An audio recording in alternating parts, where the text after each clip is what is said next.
The aim of this video is to give you a step-by-step method for finding a critical region when it's a two-tailed critical region. So we've got a random variable x which is binomially distributed with 15 trials and p is the probability of success. Our null hypothesis is that p is equal to 0.3 and our alternative hypothesis is that p is not equal to 0.3. So it's this part, p is not equal to, that tells us that we're doing a two-tailed test.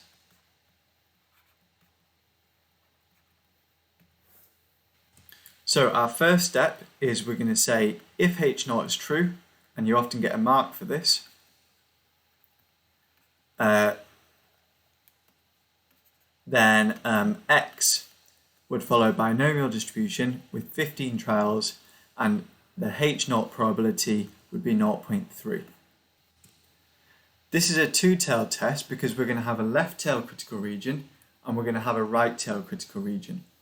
The reason why is because encoded within this, we think that the probability might be less than 0.3, in which case the number of successes would be small, and we also think that the probability might be greater than 0.3, in which case the number of successes x would be big. So what you need to do if you want to follow the step-by-step method is let's start with finding the left tail critical region. So when you've got a two-tailed test, you need to take this significance level of 5% and you need to half it. So half of 5% is 2.5%. So what we're going to do is we're going to use the left tail critical region method, but instead of using 5%, we're going to use 2.5%.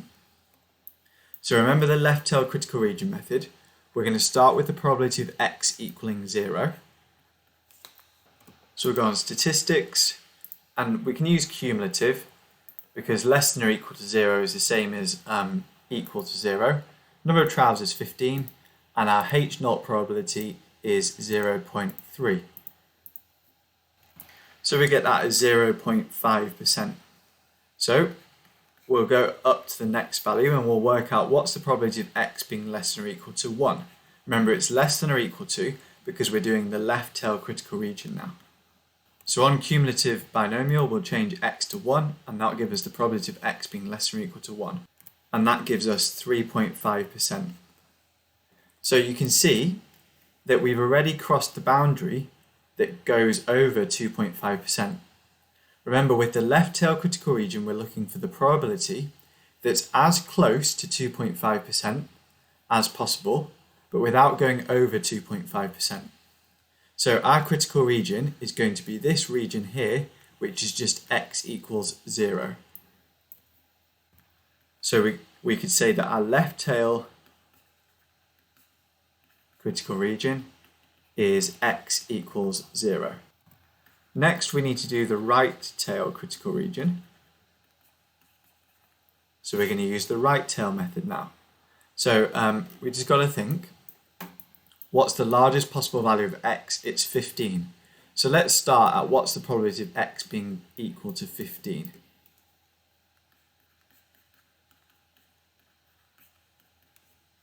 So we go on distribution binomial, PD, because we want the specific value, we want the probability of x being just 15.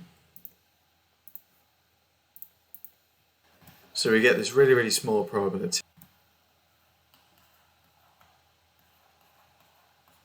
So I think it's that. So with our right tail critical region, we're going to work out what's the probability of x being greater or equal to 14 next.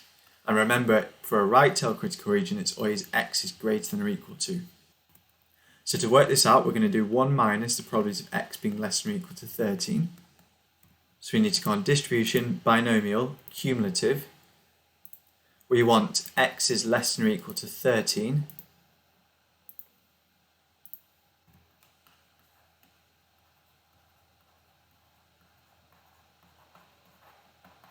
And again, we'd get a really, really small probability, but I'm not actually going to write it down because it's so small. So we could try x is greater than or equal to, so I'm just going to skip out a few. I'm not going to do greater than or equal to 13 because I think that's going to be too small. Remember, we're looking for the boundary where it crosses over 2.5%. So let's try, I'm going to try x is greater than or equal to 11.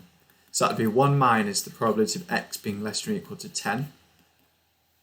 And that would be 0.07%. So that's still too small. So let's skip out a few more. Let's skip out probability of x being greater than or equal to 10. Let's try probability of x being greater than or equal to 9. So that'd be 1 minus the probability of x being less than or equal to 8. And that gives you, if you work that out, is 1.5%. So that's good. That's getting closer to 2.5%. Let's try the probability of x being greater than or equal to 8, which is 1 minus the probability of x being less than or equal to 7. And that gives us 5.0%. So we've gone above 2.5%. So we want the probability that's as close to 2.5% as possible, but without going over it, which is this probability here. So our right critical region, or our right tail critical region, is x is greater than or equal to 9. So our overall critical region is we can either be in this region here, where x is equal to 0, or we can be in this region here, where x is greater than or equal to 9. So x equals 0, or x is greater than or equal to 9. So for part B, we're asked to make a conclusion. So when we did our 15 trials, we recorded x equals 4. So we had 4 successes out of 15. So what we've got to do is work out, is this either small enough or big enough to suggest that the probability is different to 0.3? And the way that we're going to work that out is we're going to work out, is this in the critical region? If it's in the critical region, then we reject H0. If it's not in the critical region, then we don't reject H0.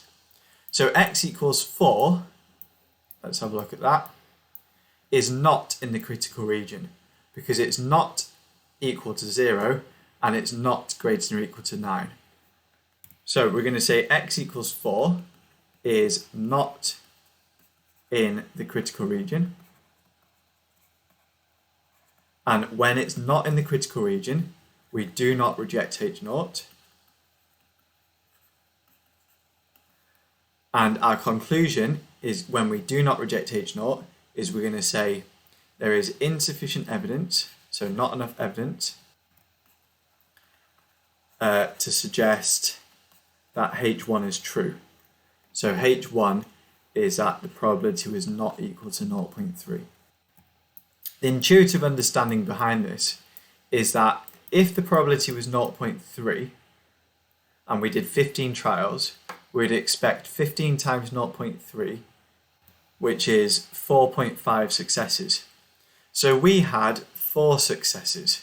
So that's not far enough away from what we'd expect, 4.5. In fact, it's almost exactly what we'd expect. So there's nowhere near enough evidence to say that P is different to 0.3.